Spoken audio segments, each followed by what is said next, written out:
تو تبلیغ کا کام کیا ہے؟ اللہ کی رضا کی خاطر اللہ کا پیغام اللہ کے بندوں تک پہنچانا، جو لوگ دین سے غافل ہیں ان کو اللہ کی یاد دلانا، یہی دعوت و تبلیغ ہے۔ ہر گھر پہ نبی اللہ تعالیٰ نے خود مطالبہ کیا ہے اور پوری امت سے کیا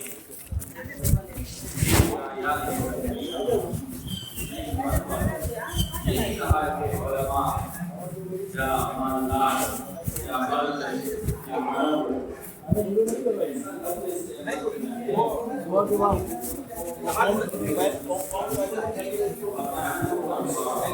تم سب سے اللہ کے دین کی مدد کا ہونا۔ انہوں نے لکھا ہے کہ یہ خصوصیت صرف امت کو حاصل ہے، اس لیے سارے انبیاء نے اپنی قوموں سے اور اپنی امتوں سے عبادت کا تو مطالبہ کیا ہے، دعوت کا مطالبہ نہیں کیا ہے۔ یا قوم اعبدوا اللہ ما لکم من الہ غیرہ، اے میری قوم اس اللہ کی عبادت کرو جس کے علاوہ کوئی معبود نہیں۔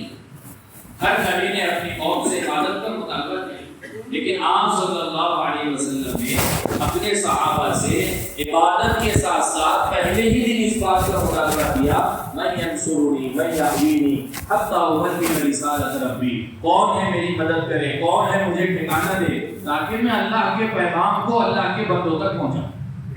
علماء نے لکھا ہے کہ صرف عبادت کا مطالبہ نہیں بلکہ امام الانبیاء نے اپنی امت سے پہلے ہی دن دین اور دین کی محنت کا بھی مطالبہ کیا اور پہلے ہی دن سے پوری امت کو محنت میں شریک بھی کیا۔ اس لیے علماء یہ بات طے نہیں کر پائے ہیں کہ سب سے پہلے ایمان لانے والے مرد ہیں یا عورت ہیں یا بچے ہیں، تینوں رائے ہیں۔ ابو بکر صدیق کی بھی رائے ہے، حضرت خدیجہ کی بھی رائے ہے، حضرت علی رضی اللہ عنہ کی بھی رائے ہے۔ یہ اختلاف اسی وجہ سے ہوا کہ یہ تینوں حضرات پہلے ہی دن ایمان میں داخل ہوئے، تینوں طبقات پر محنت ہوئی۔ تو آپ صلی اللہ علیہ وسلم نے اپنی پوری امت کو پہلے ہی دن سے محنت میں شریک کیا ہے۔ اس لیے علماء نے لکھا ہے قرآن پاک میں اکثر مقامات پر اگر ہم دیکھیں گے جہاں کہیں اللہ کے نبی صلی اللہ علیہ وسلم کا تذکرہ ہے، آگے پیچھے ساتھ میں اللہ تعالیٰ نے امت کا بھی ذکر کیا ہے۔ پچھلی امتوں کے بارے میں آپ کو یہ نہیں ملے گا جہاں حضرت موسیٰ کا تذکرہ ہو وہاں بنی اسرائیل بھی ہو، ایسا نہیں۔ بعض مقامات ہیں لیکن اس امت کے بارے میں آپ کو یہ ملے گا کہ جہاں اللہ کے نبی صلی اللہ علیہ وسلم کا تذکرہ ہے، اللہ تعالیٰ نے امت کو بھی وہاں شریک کیا ہے، یہ بات بتانے اور سمجھانے کے لیے کہ یہ امت اپنے نبی والی محنت میں اور نبی والی فکر میں اور نبی والے مشن میں اپنے نبی کی شریک ہے اور اپنے نبی کے ساتھ نبی والی ذمہ داری کے اندر شامل ہے۔ اس بات کو بتانے اور سمجھانے کے لیے قرآن پاک میں اس انداز کو اختیار کیا ہے۔ اللہ کے نبی صلی اللہ علیہ وسلم نے سارے فرائض سے پہلے امت کو اس فریضے پر کھڑا کیا تھا۔ جب امت اس فریضے پر 100% کے اعتبار سے کھڑی ہو گئی تھی تو سارے فرائض امت میں 100% کے اعتبار سے زندہ ہو گئے۔ علماء نے لکھا ہے کہ دین کی گراوٹ اور دین کا انحطاط اور دینی اعتبار سے امت کا زوال اس وقت شروع ہوا ہے جب امت عبادت اور دعوت کے اعتبار سے دو طبقوں کے اندر تقسیم ہو گئی۔ ایک طبقے نے اپنے ذمے عبادت کو لے لیا اور ایک طبقے نے اپنے ذمے دعوت کو لے لیا۔ جب سے امت میں یہ تقسیم ہوئی ہے اس اعتبار سے دینی اعتبار سے علمی اعتبار سے گراوٹ اور تنزلی یہ امت کے اندر شروع ہو گئی، ورنہ دور صحابہ میں کوئی طبقہ نہیں ملتا ہے، کوئی ایسی جماعت نہیں ملتی ہے اور کوئی ایسی گروہ اور پارٹی نہیں ملتی ہے جن کو جماعت تبلیغ کے نام سے جانا جاتا ہو۔ 100% صحابہ جیسے عابد ہیں ایسے ہی 100% صحابہ دین کو لے کر کے نقل و حرکت میں ہیں۔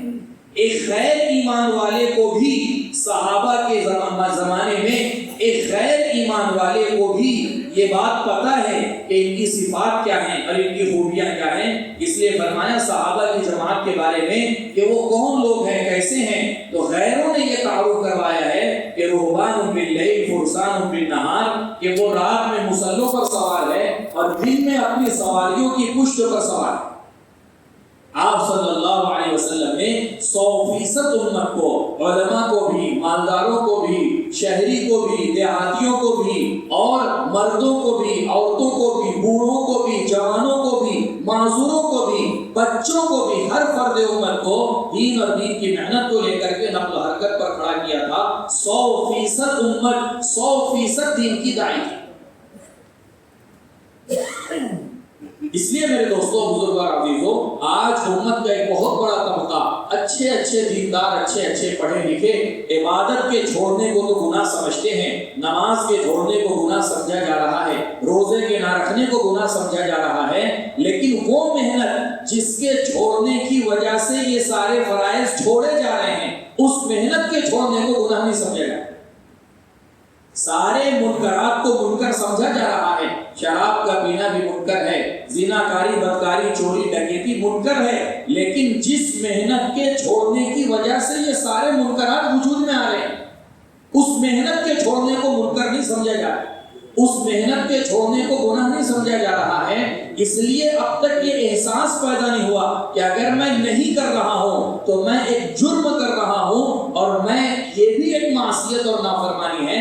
اس لیے ہمارے حضرت فرماتے ہیں استقامت اس کو ہوگی جو کام کو اللہ کا امر سمجھ کر کے کرے، کام کو اللہ کا امر سمجھ کر کے کرے گا۔ جیسے نماز کو ہم نے اللہ کا امر سمجھ کر کے پڑھا ہے، ساری عبادتیں اللہ کا امر سمجھ کر کے کی جا رہی ہیں، تو چھوڑنے والے کے اندر اس کے گناہ کے ہونے کا احساس ہے۔ دعوت کو اللہ کا امر نہیں سمجھا گیا، شخصیت کا کام سمجھا گیا، اس لیے کرنے والے کر رہے ہیں، نہیں کرنے والوں کو اس کا کوئی احساس نہیں۔ حالانکہ حضور پاک صلی اللہ علیہ وسلم اور صحابہ کے زمانے میں کسی جرم اور کسی گناہ کو اتنا بڑا اور اتنا سنگین نہیں سمجھا گیا جتنا دین اور دین کی محنت میں کمی کو اتنا بڑا جرم اور اتنا سنگین گناہ بتایا گیا ہے کہ اتنی بڑی سزا آپ کو کسی جرم پر پوری سیرت میں نہیں ملے گی جتنی دین اور دین کی محنت میں کمی پر صحابہ کے ساتھ معاملہ ہوا ہے۔ آپ دیکھ لیں روایتیں اٹھا کر کے، صحابہ سے غلطیاں ہوئی ہے، بڑی غلطیاں ہوئی ہے، عبادات میں غلطیاں ہوئی ہے، اور معاملات کے اندر غلطیاں ہوئی ہے، معاشرت کی لائن کی غلطیاں ہوئی ہے، یہ ساری غلطیاں سیرت میں ملی۔ عبادات میں غلطیاں ہیں، نماز صحیح نہیں ہے، آپ نے بلایا صحابے کو، فرمایا ارجع فصلی فإنک لم تصلی، جاؤ دوبارہ نماز پڑھو، تم نے نماز نہیں پڑھی۔ لیکن آپ نے اس نمازی کا بائیکاٹ نہیں کیا کہ تم کیسی نماز پڑھ رہے ہو اور تمہاری نماز ایسی ہے۔ آپ نے 3 مرتبہ واپس کیا، چوتھی مرتبہ میں نماز سکھلائی ہے۔ آپ صلی اللہ علیہ وسلم کے زمانے میں معاملات کی غلطی ہے، صحابی نے اپنے گیہوں کے ڈھیر کو گیلے کو اندر کر دیا، سوکھے کو اوپر کر دیا۔ آپ صلی اللہ علیہ وسلم ناراض ہوئے، فرمایا من غش فلیس منا، جو دھوکہ دے اس کا ہم سے کوئی تعلق نہیں ہے، لیکن کوئی بائیکاٹ آپ کو سیرت میں نہیں ملے گا۔ عبادات کی غلطیاں ہیں، معاملات کی غلطیاں ہیں۔ صحابی نے شراب پی لی ہے، ابو خیثمہ رضی اللہ تعالیٰ عنہ کوڑے مارے گئے ہیں، صحابی سے زنا ہو گیا، حضرت مالک سے، حضرت ماعز اسلمی رضی اللہ تعالیٰ عنہ سے سنسار کیا گیا ہے، مسلم شریف کی روایت ہے۔ یہ ساری چیزیں ملے گی، لیکن کہیں ان غلطیوں پر بائیکاٹ نہیں ملے گا۔ لیکن تبوک کے موقع پر اگر حضرات صحابہ کرام رضی اللہ عنہ مجمعین کی جماعت میں سے چند افراد اگر رہ گئے ہیں تو اللہ کے نبی صلی اللہ علیہ وسلم نے فرمایا ان کا فیصلہ تو اللہ ہی کریں گے، اور جب تک فیصلہ نہیں آئے گا ان سے بات چیت نہیں، ان کے سلام کا جواب بھی نہیں دیا جائے۔ بیویوں تک کو الگ کروا دیا گیا، بیویوں تک کو چھوڑوا دیا گیا ہے۔ اتنا سخت بائیکاٹ اللہ کے نبی صلی اللہ علیہ وسلم، یعنی صحابہ یہ کہہ رہے ہیں کہ ہمیں اس بات کا یعنی خطرہ ہے کہ کہیں ہمارا اس حال میں انتقال ہو گیا، اللہ کے نبی صلی اللہ علیہ وسلم ہماری نماز جنازہ میں شریک ہو گئے یا نہیں۔ اتنا سخت معاملہ صرف امت کو اس نقل و حرکت اور اس محنت کی اہمیت اور عظمت کو سمجھانے کے لیے تھا کہ اس کو جو ہے وہ سرسری چیز نہ لے اور اس کو کوئی معمولی چیز نہ سمجھے اور اس کو کوئی ایسے ہی اضافی اور ثواب کی چیز نہ سمجھے، بلکہ اس کو ذمہ داری سمجھے۔ مولانا یوسف صاحب رحمۃ اللہ علیہ کا جملہ ہے، سخت جملہ ہے لیکن حقیقت ہے۔ حضرت فرماتے تھے بت پرستوں کی اولادوں نے ذمہ داریاں پوری کی، قیامت تک کے لیے رضی اللہ تعالیٰ عنہ اللہ نے کہہ دیا ہے، اور انبیاء کی اولادوں سے ذمہ داری میں کوتاہی ہوئی، قیامت تک کی لعنت کا طوق اللہ نے ان کے گلے میں ڈالا۔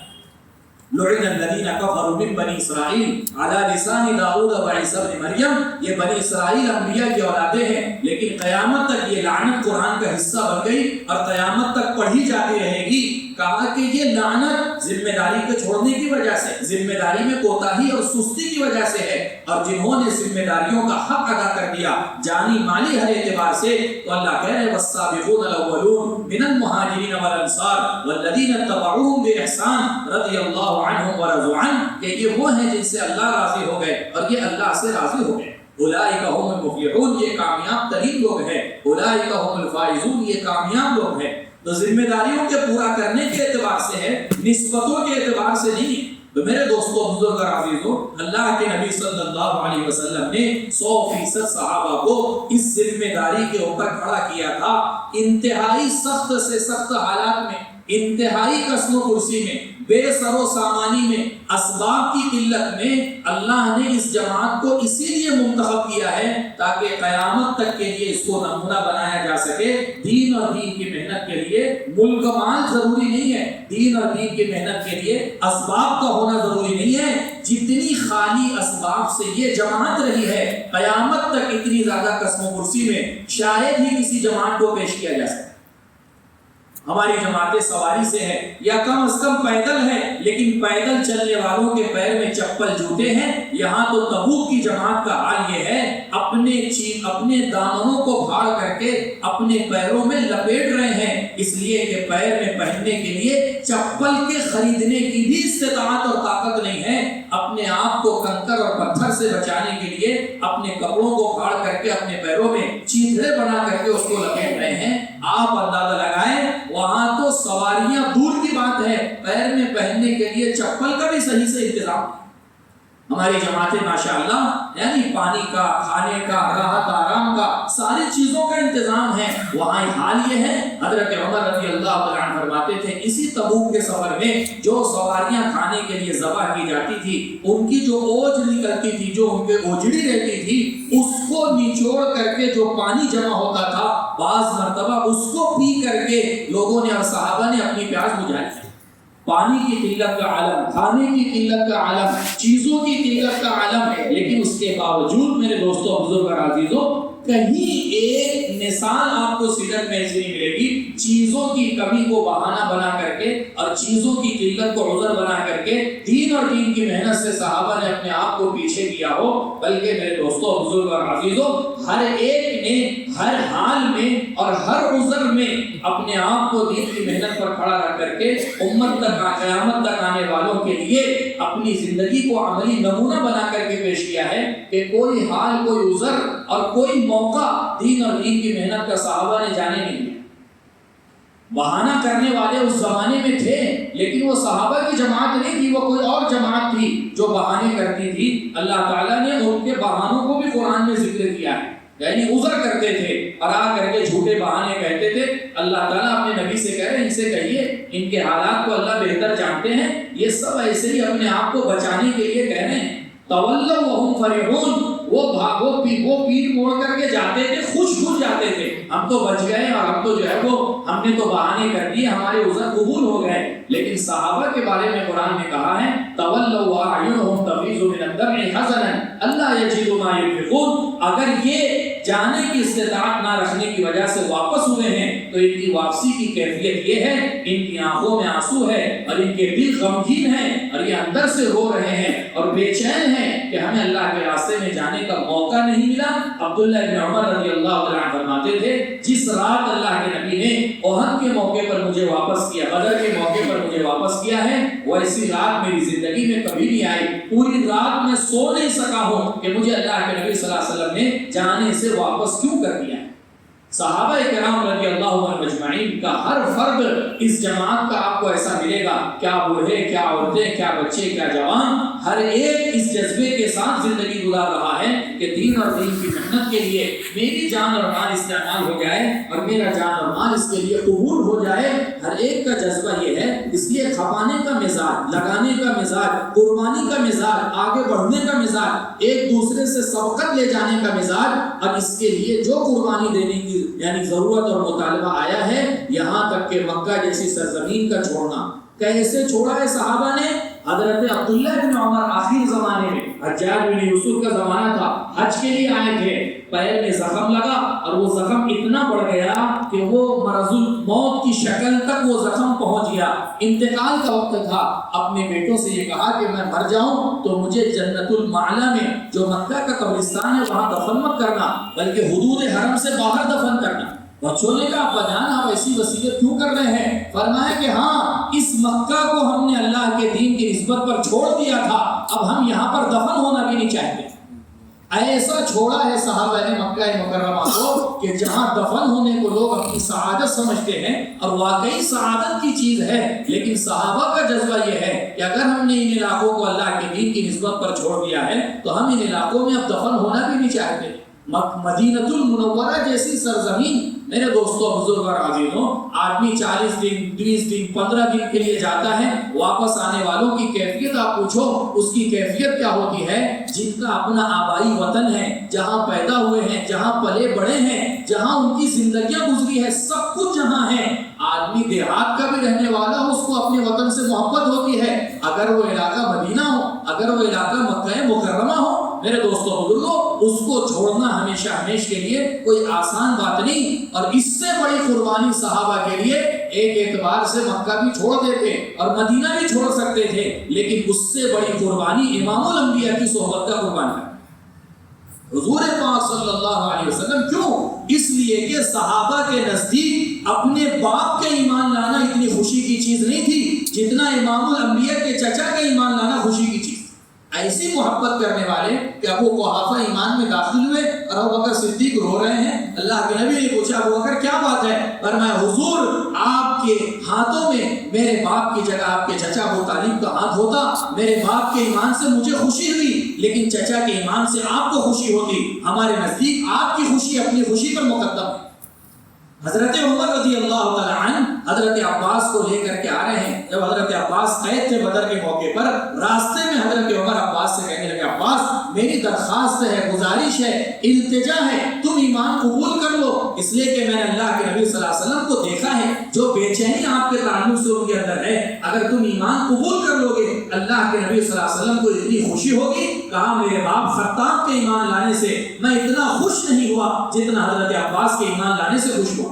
حضرت عباس ایسی محبت کرنے والے صحابہ کرام جو نبی کے خون کو بھی پی جا رہے ہیں، نبی کے تھوک کو بھی اپنے بدن پر بھر رہے ہیں، ان کے وضو کا پانی نیچے گرنے نہیں دے رہے ہیں، عظمت کی وجہ سے ان کے اوپر میرے دوستوں بزرگوں نظر بھر کر کے دیکھ نہیں پا رہے ہیں۔ اتنی محبت، اتنی عقیدت، اتنے تعلق کے بعد اللہ کے نبی صلی اللہ علیہ وسلم یہ کہہ کر کے اگر روانہ کر رہے ہیں کہ یہ میری تمہاری زندگی کی آخری ملاقات ہے، عسیٰ اللہ تلقانی بعد عام ھذا یا معاذ بہت ممکن ہے تم اس کے بعد آؤ گے تو اپنے نبی کو نہیں پاؤ گے۔ میرے دوستوں بزرگ اور عزیزوں، وہ منظر اور وہ کیفیت وہ جن کے ساتھ گزرا ہے وہی جان سکتے ہیں، وہی اس کا تصور کر سکتے ہیں، لیکن اس کے باوجود میرے دوستوں بزرگوں حضرت معاذ رضی اللہ تعالی عنہ جو امت کے سب سے بڑے فقیہ ہیں، سب سے بڑے مفتی ہیں، سب سے بڑے عالم ہیں، عین جوانی میں اللہ کے نبی صلی اللہ علیہ وسلم نے ملک شام کی تشکیل اور ملک یمن کے لیے روانہ کیا۔